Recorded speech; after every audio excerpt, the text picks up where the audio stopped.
Hello friends, welcome to my YouTube channel simple knowledge. Friends, आज की video बहुत important होने वाली है क्योंकि इस वीडियो में हम पढ़ेंगे आज चट्टानें, रॉक्स क्या होती हैं और उसके साथ साथ चट्टानों के कितने प्रकार होते हैं। और बेसिकली इसमें हम आग्नेय और उपांतीय चट्टानों को थोड़ा अच्छे तरीके से पढ़ने वाले हैं क्योंकि इससे क्वेश्चन जो है पूछे जाते हैं एग्जाम में। तो वीडियो को लास्ट तक देखिएगा, स्किप मत कीजिएगा। चलिए स्टार्ट करते हैं। तो फ्रेंड, जैसे कि आप देख पा रहे हैं चट्टानें लिखा है यहाँ पर, रॉक्स। देखा जाए इनकी डिफिनेशन तो चट्टानों का निर्माण खनिजों द्वारा होता है। ये कठोर, मुलायम, विभिन्न रंगों की हो सकती हैं, यानी कि कठोर भी होती हैं, मुलायम भी, और इनका रंग भी कई तरह का हो सकता है। सामान्यतः देखा जाए तो चट्टानें जो हैं 100 से अधिक खनिजों का मेल है। तो फ्रेंड्स, यहाँ यदि खनिजों की बात करें तो खनिज से यहाँ तात्पर्य है देखा जाए तो पृथ्वी के संपूर्ण परपट्टी, यानी जो पृथ्वी की ऊपरी सतह है उसका निर्माण लगभग 98% यानी कि 98% आठ तत्वों के मिलने से हुआ है, जिन्हें हम खनिज कहते हैं।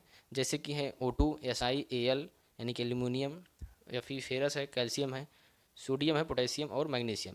यही 8 तत्वों से मिलकर पृथ्वी का जो ऊपरी भाग है यानी कि परपट्टी है उसका निर्माण होता है। तो ये खनिज ही चट्टानों के निर्माण में भी महत्वपूर्ण भूमिका निभाते हैं। तो देखा जाए तो इन खनिजों से ही चट्टानों का निर्माण होता है। अब यदि हम बात करें चट्टानों के प्रकार यानी कि टाइप्स ऑफ रॉक्स, तो जैसे कि आप देख पा रहे हैं इसमें हमने कॉलम में बनाया है इसे, क्योंकि यदि आप चार्ट फॉर्म बनाकर याद करेंगे तो आपको आसानी होगी याद करने में। तो आप भी ऐसा करेंगे तो ज़्यादा ठीक रहेगा। फिलहाल हम देखते हैं। जैसे कि आप देख रहे हैं चट्टानें, पहला इसमें है रवेदार चट्टानें, सेकंड है अवसादी या परतदार चट्टानें। तो चट्टानों में देखा जाए तो दो ही प्रकार की चट्टानें होती हैं, एक रवेदार और उसके साथ साथ दूसरी अवसादी चट्टानें। यदि हम देखें इसमें रवेदार चट्टानें तो ये दो प्रकार की होती हैं, एक आग्नेय चट्टानें होती हैं, दूसरा रूपांतरित चट्टानें होती हैं। और अग्नि चट्टान के भी दो पार्ट होते हैं, एक बेसाल्ट और एक ग्रेनाइट। तो इसमें अग्नि चट्टानें जो है उसके साथ साथ रूपांतरित चट्टानें, ये दोनों इंपॉर्टेंट है क्योंकि इससे क्वेश्चन एग्जाम में पूछे जाते हैं। तो इसका हम अभी देखने वाले हैं। तो जैसे कि हम बात करें इसमें रवेदार चट्टानें फर्स्ट, ये ऐसी चट्टानें होती हैं जिनका निर्माण ताप यानी कि टेम्परेचर और प्रेशर के कारण छोटे एवं बड़े दानों के रूप में होता है। तो ये रवेदार चट्टानें कहलाती हैं। ये दो प्रकार की होती हैं, अग्नि चट्टानें, रूपांतरित चट्टानें, जैसा कि भी हमने जिक्र किया ऊपर। यदि इसमें हम बात करें अवसादी चट्टानों की, तो अवसादी चट्टानें जो होती हैं इनका निर्माण नदियों द्वारा अवसादों के कारण होता है। जैसे नदियाँ अपने साथ कंकड़, पत्थर, मिट्टी, पेड़ पौधे, ये सब सारी चीज़ें अपने साथ बहा कर लेकर आती हैं, तो उन्हीं की वजह से इनका निर्माण होता है। जैसे कि नाम से ही इसमें लिखा है अवसादी, यानी कि अवसाद से इनका निर्माण होता है।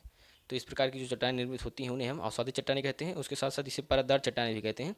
परतदार चट्टानें इसलिए कहते हैं क्योंकि इनका निर्माण अलग अलग समय में हुआ है, पर्टिकुलर एक समय नहीं हुआ है, इनका समय के अकॉर्डिंग निर्माण हुआ है, तो इसलिए इन्हें हम परतदार चट्टानें भी कहते हैं।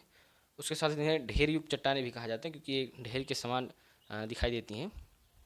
क्योंकि परत दर परत का निर्माण होता है तो ढेर युक्त चट्टानें दिखाई देती हैं, तो इसलिए इन्हें ढेर युक्त चट्टानें भी कहा जाता है। तो आप तीनों जानते रहिए, परतदार चट्टानें, ढेर युक्त चट्टानें, उसके साथ साथ अवसादी चट्टानें। तो यदि हम इसमें बात करें आग्नेय चट्टानें की, जो कि रवेदार चट्टानों का पार्ट है, आग्नेय चट्टानें। तो आग्नेय चट्टानें की डिफिनेशन आप सिंपल से बता सकते हैं कि ऐसे चट्टानें होती हैं जिनका निर्माण पृथ्वी के मैग्मा के कारण हुआ है। जैसे कि नाम से ही पता चल रहा है, आग्नेय यानी कि कुछ आग के टाइप से इनका निर्माण हुआ है। तो आग से मतलब यहाँ लावे से होगा, जो पृथ्वी के सतह से निकलता है, पृथ्वी की आंतरिक सतह से। तो उन्हीं की वजह से इनका निर्माण होता है। जब मैग्मा का कारण होता है इनका निर्माण, जब मैग्मा धरातल पर पहुँच जाता है तो धीरे धीरे ठंडा हो जाता है, तो उसके बाद उसमें क्रियाएँ होती हैं जैसे तापदाह वर्षा वगैरह, तो उनसे इनका निर्माण होता है आग्नेय चट्टानों का। फ्रेंड्स, इन्हें प्राथमिक शैल भी कहा जाता है क्योंकि देखा जाए तो अग्नि चट्टानें ही सबसे पहले बनी थी, तो इसलिए इन्हें प्राथमिक शैल या प्राथमिक चट्टानें भी कहते हैं। तो इनके दो प्रकार हैं, बेसाल्ट और ग्रेनाइट। तो हम देख लेते हैं बेसाल्ट चट्टानें क्या है। तो ये ऐसी चट्टानें होती हैं जिनका निर्माण मैग्मा की सतह पर आने के कारण होता है। यानी कि बेसाल्ट चट्टानों का निर्माण जब मैग्मा पृथ्वी की सतह पर आ जाता है, धरातल पर आ जाता है, तो जब ठंडा हो जाता है तब ऐसी चट्टानों का निर्माण होता है बेसाल्ट। जैसे कि नाम से ही पता चल रहा है, बेस यानी कि बेस पर आने पर, धरातल पर आने पर इनका निर्माण होता है। तो आप इसको याद कर सकते हैं।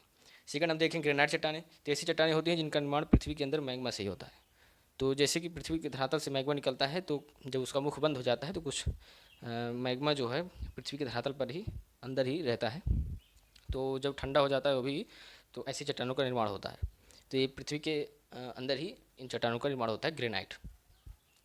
तो यदि हम बात करें विशाल चट्टानों में, जो कण होते हैं वो बारीक होते हैं, यानी कि छोटे छोटे होते हैं, जबकि ग्रेनाइट चट्टानों में कण इनके बड़े होते हैं।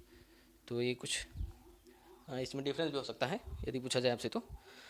अब इसमें हम बात करें कि कुछ प्रमुख चट्टानें जो कि रूपांतरित चट्टानें हैं, तो यदि हम रूपांतरित चट्टान की डिफिनीशन देखें, या इन्हें कायांतरित चट्टानें भी कहा जाता है, तो आप बता सकते हैं कि ये किसी मूल चट्टान का परिवर्तित रूप होती हैं।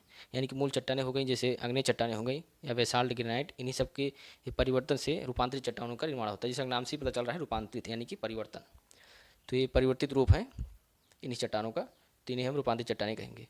इनका कारण भी वही है, ताप, दाब, वर्षा, यानी कि टेम्परेचर, दाब एंड रेनफॉल, इन सब के वजह से ही रूपांतरित चट्टानों का निर्माण होता है। यदि इसमें हम देखें प्रमुख चट्टानें और उनका रूपांतरित स्वरूप, क्योंकि एग्जाम में पूछा जाता है, ऐसे आपको दे देगा प्रमुख चट्टानें दी गई हैं, उसके बाद उनका रूपांतरण स्वरूप क्या है, तो आप जानते रहिए। जैसा कि फर्स्ट इसमें है ग्रेनाइट। ग्रेनाइट का रूपांतरित स्वरूप रहेगा नीस, और उसके बाद है चूना पत्थर, इसका संगमरमर है। कोयला, ग्रेफाइट, हीरा, और उसके बाद है ग्रेबो, इसका है सर्पेंटाइन या गेब्रोनीस। बेसाल्ट का रूपांतरित स्वरूप है एम्फीबोलाइट या शिस्ट। बलुआ पत्थर का है क्वार्टजाइट। तो ये कुछ चट्टानें थी, उनके रूपांतरित स्वरूप थे। तो देखा जाए तो दुनिया की सबसे कठोर चट्टान हम हीरा को मानते हैं, परंतु यदि विकल्प में आपसे क्वेश्चन में आपसे मान लीजिए पूछता है और विकल्प में हीरा ना देकर कुछ और देता है, तो आप उसको भी लगा सकते हैं, क्योंकि उसके ऊपर देखा जाए तो एक टाल की चट्टानें आती हैं, वो सबसे कठोर है। नहीं तो अगर विकल्प में हीरा है तो आप हीरा ही लगाएंगे। तो आई होप आपको समझ में आया होगा चट्टानें बेसिकली होती क्या हैं, इनका प्रकार क्या है। तो यदि देखा जाए भूपटल पर सबसे ज़्यादा मात्रा में कोई तत्व पाया जाता है तो ऑक्सीजन है, O2। जैसा कि खनिज में भी हमने आपको जिक्र किया था इसका, कि खनिज में O2 भी एक खनिज है। तो ये ऑक्सीजन जो है 46.60% पाया जाता है भूपट भूपटल पर सबसे ज़्यादा मात्रा में।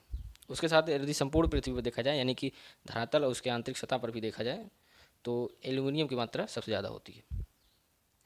तो फ्रेंड्स, इसमें ये जो आग्नेय चट्टानें हैं, जैसे कि यहाँ हमने जिक्र किया था, मैं आपको जैसे कि दिखा रहा हूँ, ये इम्पॉर्टेंट है, क्योंकि ये यूपीएससी सीडीएस के पेपर में पूछी गई थी। उसमें आग्नेय चट्टानों का प्रकार पूछा गया था कि निम्नलिखित में से कौन सा आग्नेय चट्टानों का प्रकार है। तो उसमें ग्रेनाइट, बेसाल्ट और दो और दिए थे, 4 विकल्प थे। तो ये इंपॉर्टेंट है, इससे क्वेश्चन पूछे जाते हैं। तो आई होप वीडियो देखने के बाद आपको ज़्यादा कुछ पढ़ने की आवश्यकता नहीं पड़ेगी, क्योंकि इसमें सारा कुछ हमने कवर किया है जो एग्ज़ाम के पॉइंट ऑफ व्यू से इंपॉर्टेंट है। बाकी आप अपनी जानकारी के लिए और भी पढ़ सकते हैं, लेकिन यदि आप ये वीडियो देख लेते हैं, अगर एक बार में नहीं समझ में आया आपको, तो 2-3 बार इस वीडियो को देखते हैं तो आपको निश्चित ही समझ में आ जाएगा। तो चलिए मिलते हैं नेक्स्ट वीडियो में। Thanks for watching this video.